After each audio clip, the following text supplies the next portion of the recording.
Hello everyone, welcome to Ezlife. In this video, we'll demonstrate how to install and operate J5BW Oxygen Concentrator. Inside the Oxygen Concentrator box, you will find the following accessories: the main device, humidifier bottle, a nasal cannula, a nebulizer kit with extra filters, and a power cord. After unboxing the device, you will find the motor strapped beneath it. Do not forget to unstrap the motor before use.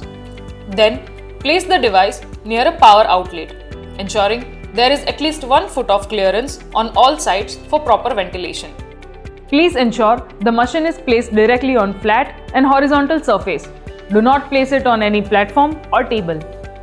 It is also important to keep the top of the machine clear. Do not place any object on the machine. Fill the humidifier bottle with clean water, ensuring the water level stays between the minimum and maximum markings indicated on the bottle. Before plugging in the machine, securely attach the humidifier bottle to the designated slot on the device this way. Plug the power cord into the socket and turn on the machine. Now, switch on the main power button located on the top of the machine. Once switched on, your device is ready for the use. The front panel of the machine has on and off buttons for easy operation. Before therapy, attach the nasal cannula to the oxygen outlet nozzle located on the humidifier. Then, wear the nasal cannula yourself or place it on the patient in this way. Now, press the on button on the front panel to start your machine. Adjust the oxygen airflow using this knob to the level recommended by your doctor. Please ensure the oxygen level is set between 1 and 5. Otherwise, the machine may not deliver oxygen efficiently. Now, you can relax and begin your oxygen therapy.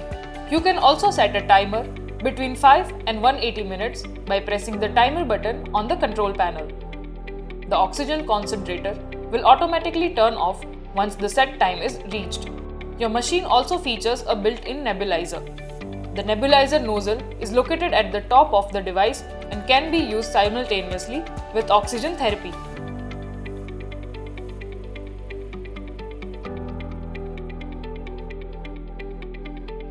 You need to take a break of 30 minutes before you can use it again. Please use stabilizers in area with frequent power fluctuations to protect your machine from damage. Thank you for choosing Ezlife.